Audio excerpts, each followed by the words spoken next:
Sometimes all the good advice and information and knowledge available to us is actually keeping us stuck because our simple minds become overwhelmed.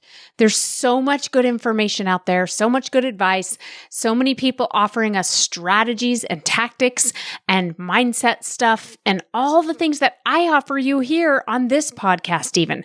But if you find that you're stuck, you're having trouble changing a habit maybe that you want to change or solving for some kind of problem or achieving some kind of goal in your life, and you're trying to incorporate everything, but you're just not sure why it's not working, today's episode is for you. We're going to dial it down to why sometimes it's a matter of one single word that can change everything. This is Better Than Happy, episode 533, How One Word Can Change Your Life. Let's go. Welcome to Better Than Happy, the podcast where we transform our lives by transforming ourselves. My name is Jody Moore. In the decade plus I've been working with clients as a master certified coach, I've helped tens of thousands of people to become empowered. And from empowered, the things that seemed hard become trivial. And the things that seemed impossible become available. And suddenly a whole new world of desire and possibility open up to you. And what do you do with that? Well, that's the question. What will you do? Let's find out. Sometimes listening to a podcast is enough, but sometimes you'll feel inspired to go deeper. If you hear things that speak to you in today's episode, consider it your invitation to a complimentary coaching workshop. On this live interactive Zoom call with me, you'll get a taste of the power of this work when applied in real life. You can participate or be a silent observer. But you have to take a step if you want to truly see change in your life. 2 steps, actually. Head to jodymore.com/free coaching and register. Then you just have to show up. Your best life is waiting for you. Will you show up for it? jodymore.com/free coaching. I'll see you there. Hey there, everybody. Welcome to the podcast. Thank you so much for tuning in today. I know that your time is valuable. I know you have lots of options of what to listen to. And I hope that today's episode will leave you feeling empowered and more joyful and lighter and more motivated to go after what you want. Because I believe that what you want is available to you. Otherwise, you wouldn't want it. All right. I could go off on a whole tangent about that. We're not going to do that today.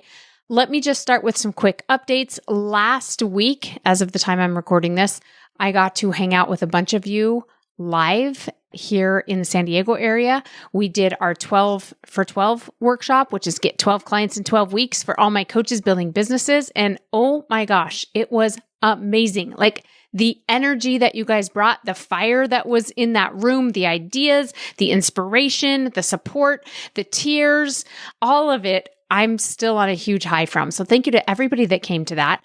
We also then did a couple of VIP power coaching days.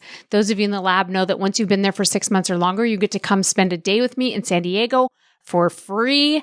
And we do massive amounts of coaching all day long, and we go deep and really dive into subjects.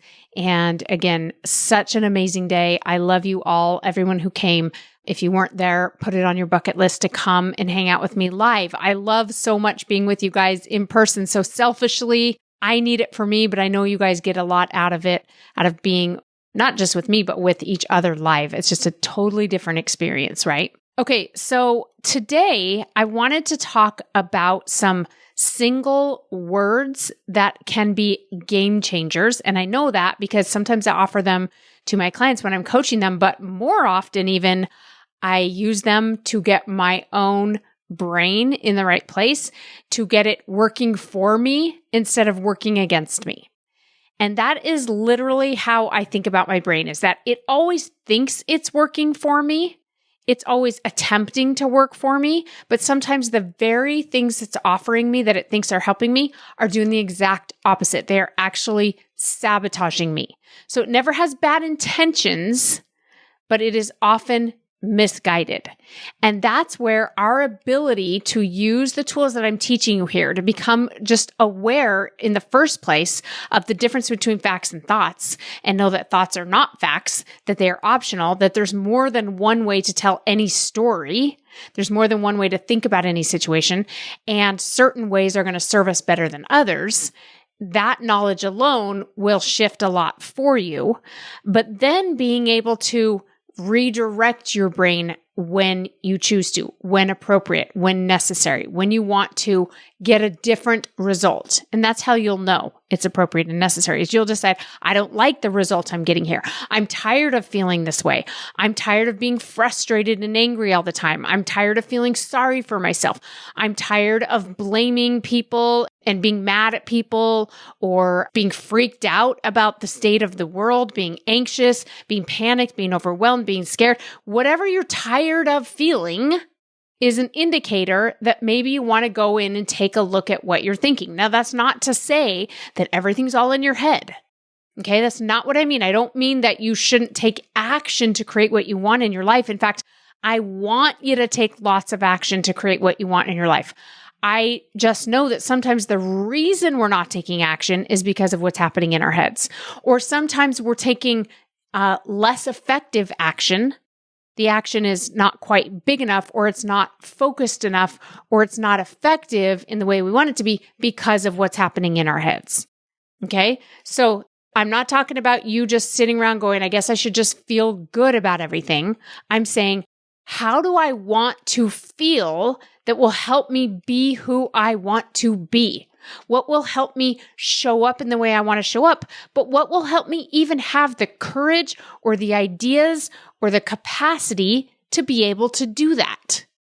That's what I'm talking about when I say, let's get your head straight as we take action, as we go about creating what we want in our relationships, in our families, in our businesses, with our health, etc.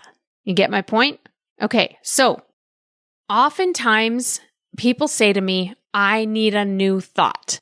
I need a new way to think about this. Now, this often happens after a little bit of coaching, or some of you are very self-aware and you're able to do that coaching on your own and identify, oh, when I think about this in this way, I create more problems for myself than solutions. I create more of what I don't want. For example, if I don't like my husband being angry and he's angry, and I get angry about his anger, or I get defensive about his anger, then now I've added more anger and defensiveness. And in some situations, that might be useful. Maybe you want or need to be angry and defensive, but in other situations, it's not. It may not be serving you. Now you might both be suffering. And so when people discover that, they say, okay, but I need a new way to think about this now then when my husband is angry. How am I going to think about it? And what I want to offer you today is, yes, sometimes it can simply be a matter of finding a new way to think about it, but many times that doesn't work. What? What are you talking about, Jody? That's what you've been telling us over and over again, is find a new way to think about it. Now you're saying it doesn't work? Okay, stay with me. I'm just saying sometimes you're going to go, I'm trying to think about it in this new way and it's not working. And the reason for that is, well, there can be lots of different reasons, but let's touch on a couple of them today. One reason is that your brain doesn't really believe, or part of you in your heart doesn't really believe, that it's an optional story. You believe it just is an observation of reality. Even though you might be able to articulate to me, yeah, I know that's not a fact. Like, my husband shouldn't get mad about this, for example, is not a fact. We could never prove it in a court of law. Everybody wouldn't agree on it. Your husband may not agree about it. So we can't make it a fact. But does that mean that you shouldn't think it? Well, part of your brain is struggling to let it go because it thinks it's just true, right? And this happened last week at VIP Power Coaching several times. I asked people, how do you feel when you think that? And they would say, I feel like it's true. Or I'd say, how does that thought feel? And they'd say, it feels true. Okay. So true is not a feeling. It's just another thought, but your brain, it means, is coming back online going, no, that's just true. Okay. So that's one reason why just choosing a new thought isn't going to work. If your brain just thinks it's true and it thinks that it's necessary or protective or again, in some way serving you to keep focusing on that true thing, then it's not going to want to let it go. Okay. Another reason is we haven't found a new way to think about it that is believable and that we have enough evidence for.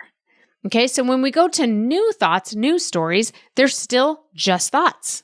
They're still made up stories, made up ideas about how the world should be or how your husband should be or what's okay for you or what's dangerous for you. They're all just made up, right? But we want to choose one that you can get behind in some way. Maybe you already believe it on some level, you're just forgetting to focus on it. Or maybe you have some evidence that is true, even if it's not your own evidence, even if you can look around and notice that for other people that seems to be true. Then that might be a useful way to think about it, right? So those are some of the common reasons. But what I want to offer to you today is that you don't even have to let go of your original way of thinking if you just add one of these really powerful one-word follow-up thoughts that I'm going to offer to you. They're sort of add-ons in some cases, or they might be responses to the thoughts that you already have, and they might just be kind of a redirect. So again, I was talking about this today on the coaching call we did in the lab. Somebody was like, I have all these negative thoughts about myself. I see myself on video and I just have a bunch of thoughts about how I look dumb and I sound dumb and I didn't know I moved that way and just tons of negativity. And I was like, yeah, welcome to being a human being. Same here, right? And I think for most of us, we would say that's common unless you're used to seeing yourself on video a lot and then your brain kind of adjusts. And maybe it doesn't happen as much. But for most of us who don't see ourselves on video all that often, it feels that way when we first see ourselves. And what I said to her is like, so what that you have all those thoughts?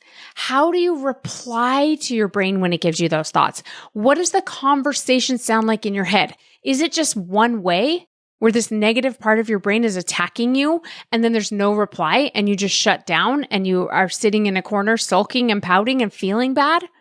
Or do you engage in a little bit of dialogue? Do you have a response? And I'm not talking about fighting with that part of your brain either. I'm talking about just having a way to answer that will bring you a little bit more peace, that will make those original thoughts not so intense, not so negative, not so controlling. And that's what these 4 one-word thoughts can do for you. So we're going to go through each one at a time. I'm going to try to give you tons of examples of when to apply them, but I just kind of wanted to set the groundwork there, especially for those of you who might be new to me here and the work that we're doing. So the first one-word thought that I love and I use all the time to manage my brain, if you will, is yet. Okay, so let's talk about business for a minute. I know a lot of you have your own businesses. So if I am running a new marketing campaign and my brain says, this isn't working, I just say, yet. This isn't working yet, right? I don't know how to do this yet. I don't know how to do this yet.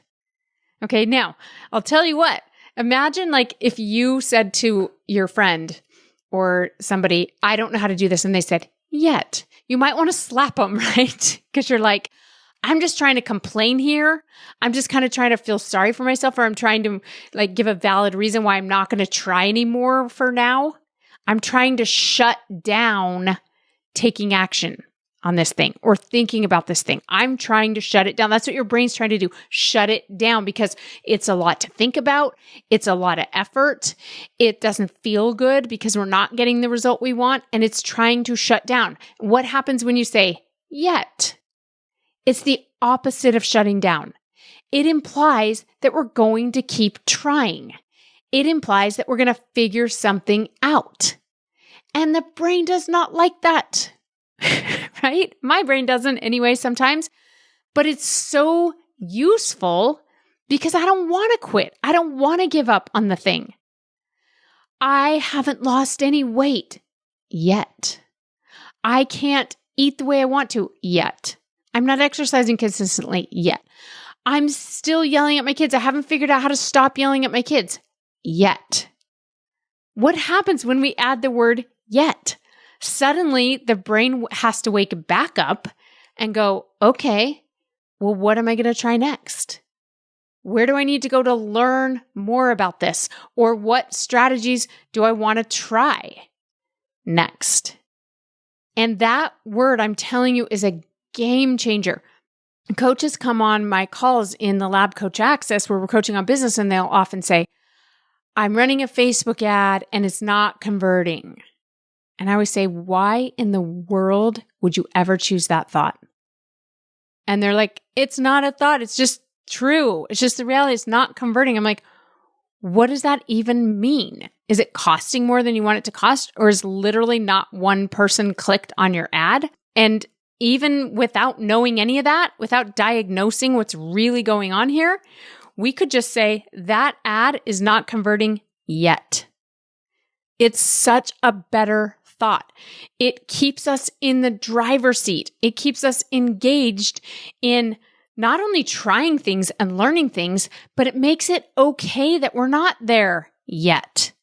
This ad isn't converting has this implied underlying assumption that we should be there, that it should be working right now. It's not working yet. Yet is such a powerful word. It's only 3 letters, and I dare say if you add it to the end of almost any problem sentence that you have, you're going to not only stay engaged and keep trying, but you're going to open yourself up to receiving more ideas. I've been talking about this a lot with my clients. You guys know this, that ideas, I think, are interesting and somewhat, we might say, spiritual or mystical. Like a lot of people who are really good in whatever field they work in talk about ideas in this way. Michael Jackson talked about songs coming to him.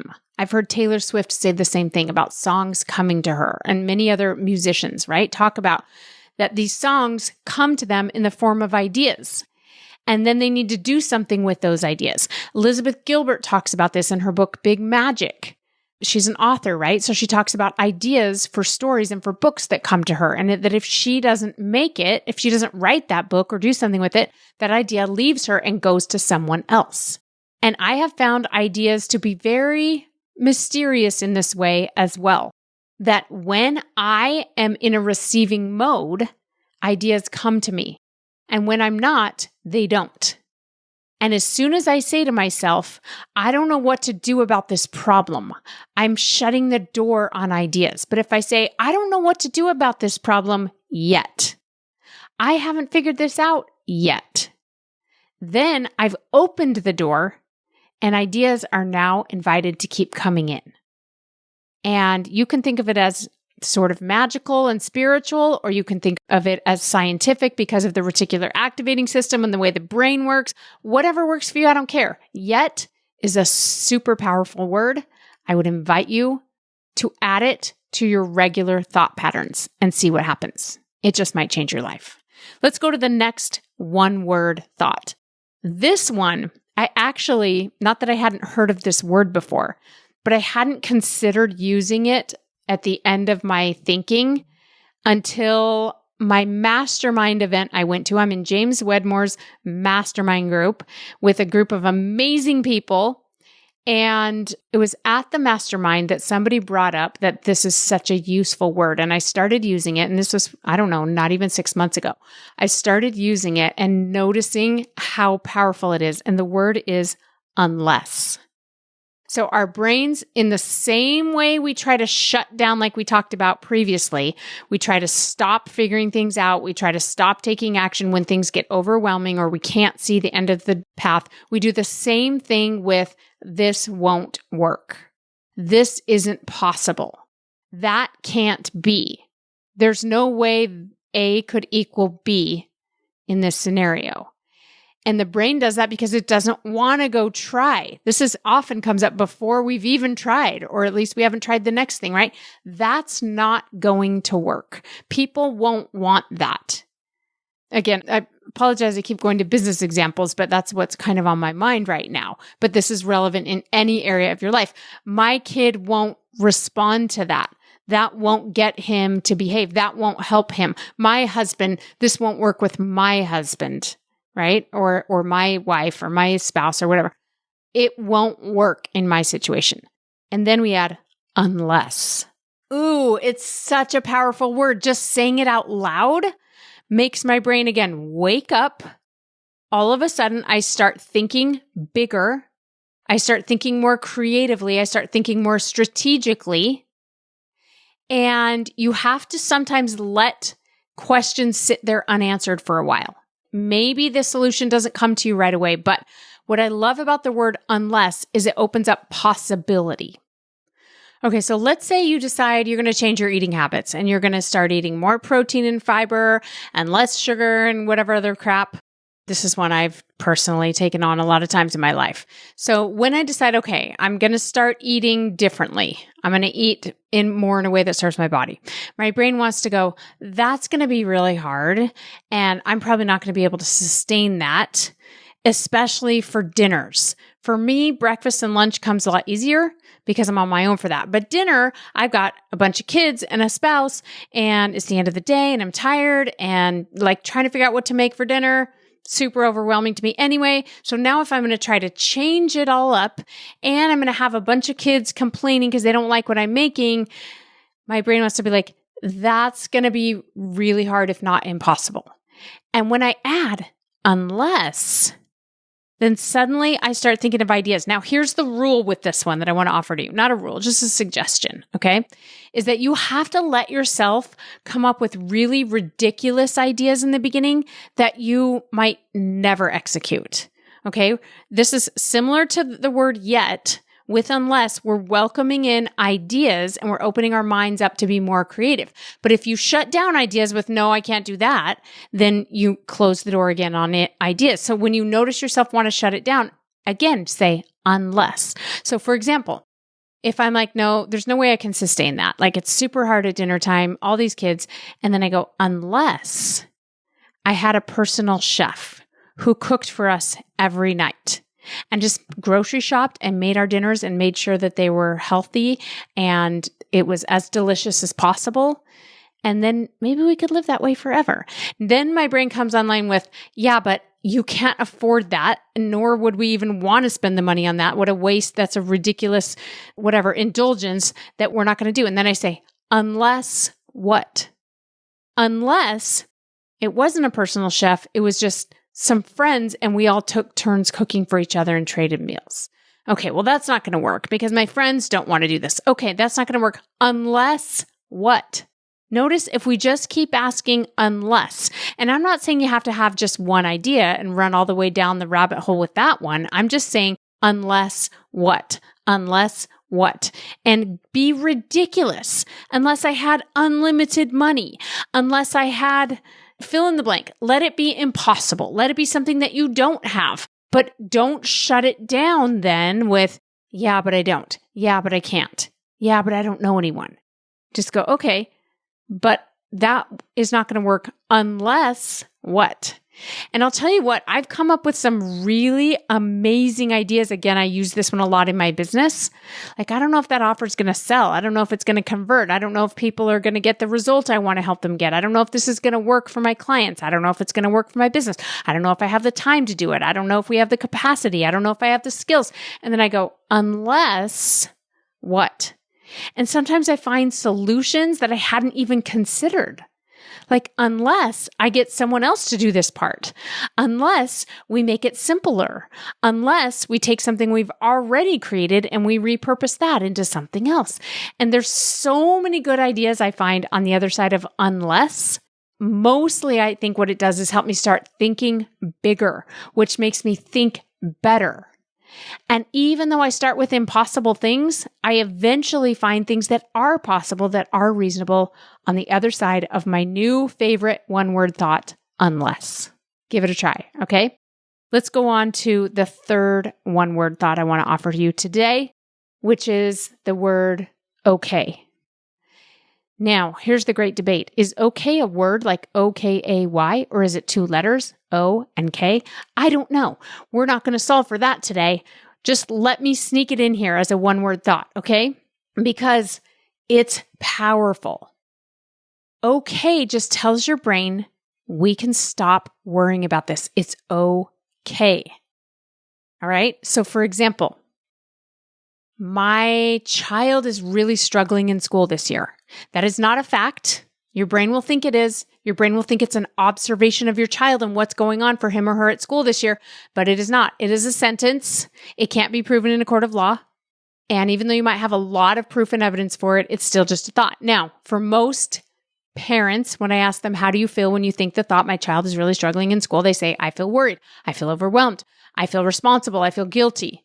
I feel whatever, something that's usually not useful, not making you a better parent. Now we have a child struggling, having a hard year, and we have a parent struggling and having a hard year. Two people struggling does not equal less struggle. It equals more struggle, right? And we can check it out. And if it is serving you, by all means, keep it. But you don't even have to get rid of it and go all the way to my child is having a great year with no problems. If you don't believe that, you have lots of proof that your child is struggling. You've probably been thinking it. You've probably been talking about it. But what if we just add, okay, it's okay.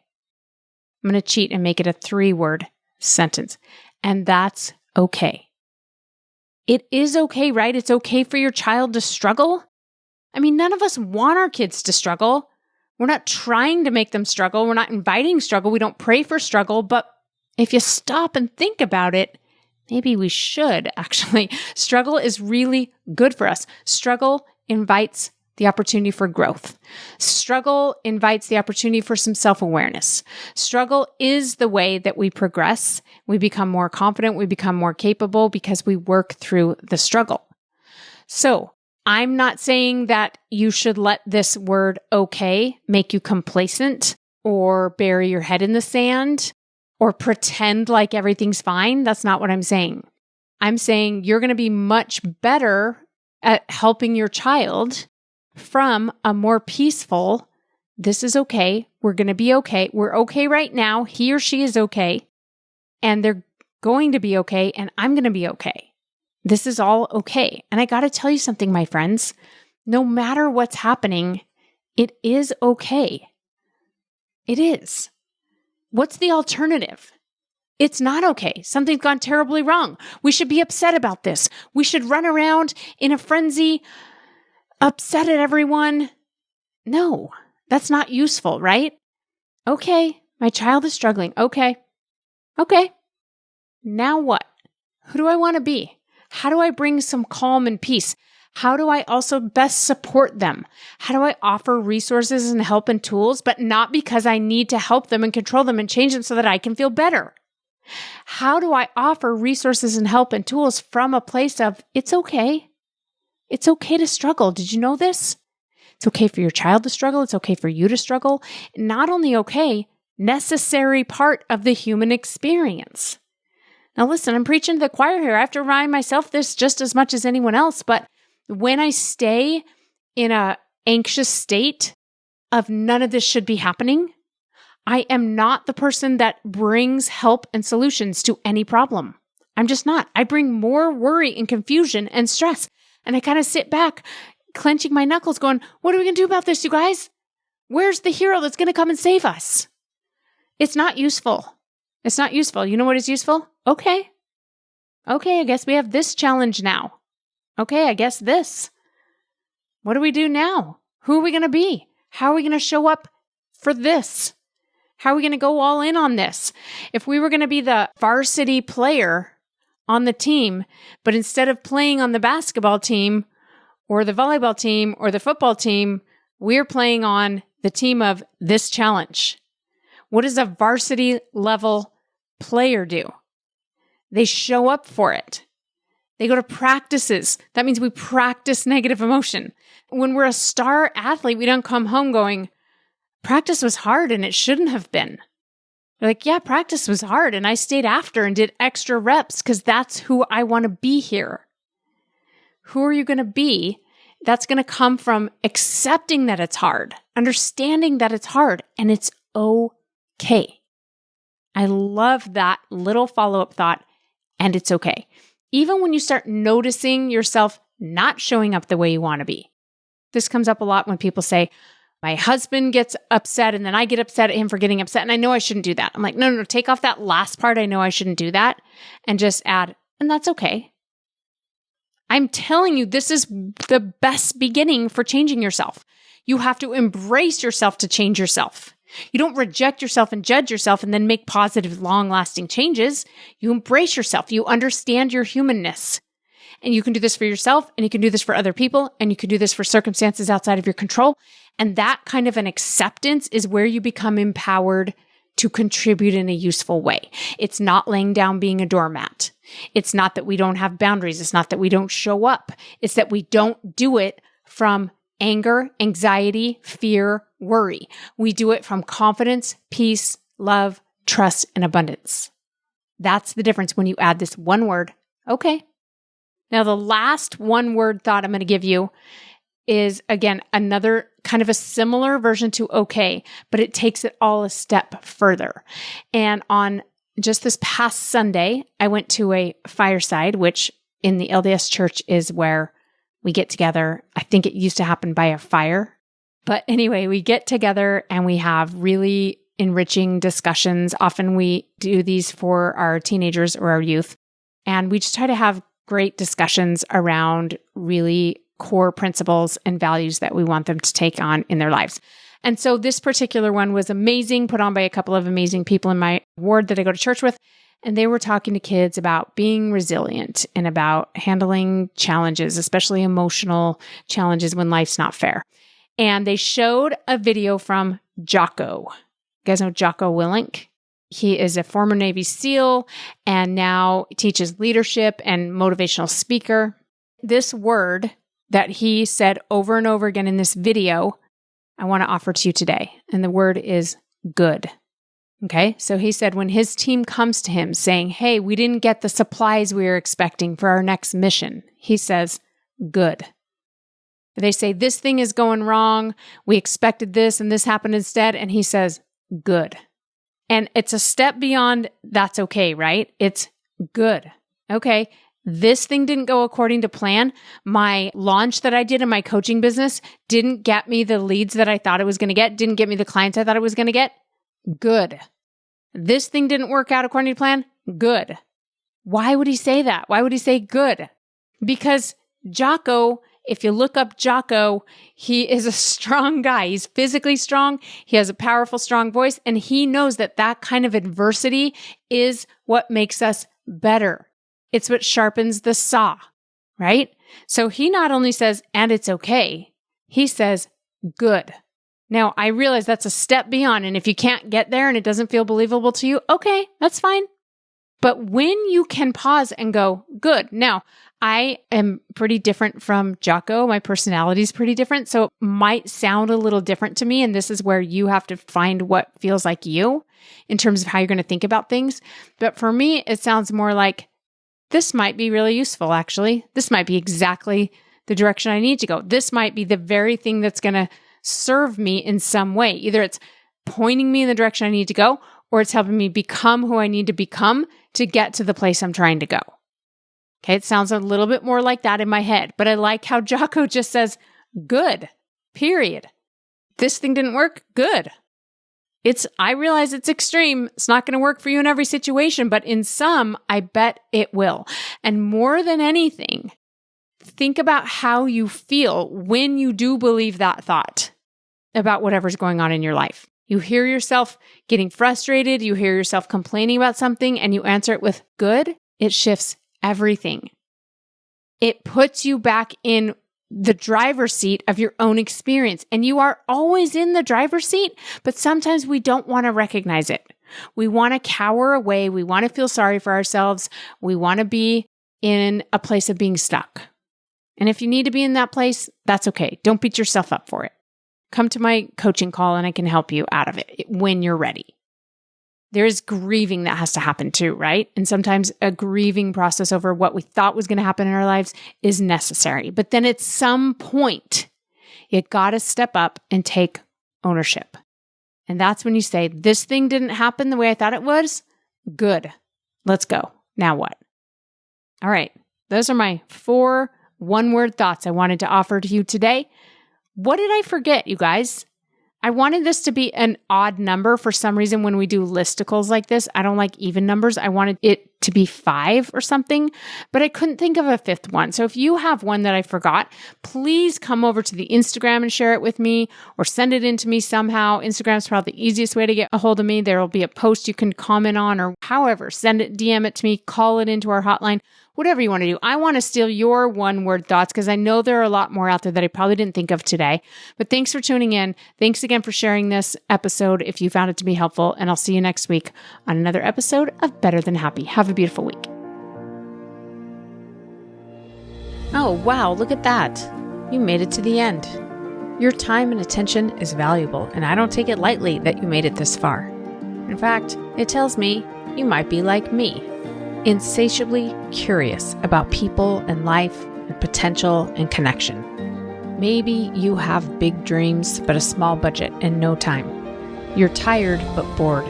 You're content but dissatisfied. Sound familiar? Come to a free coaching call and see for yourself what's possible. jodymoore.com/free coaching to register. That's jodymoore.com/free coaching.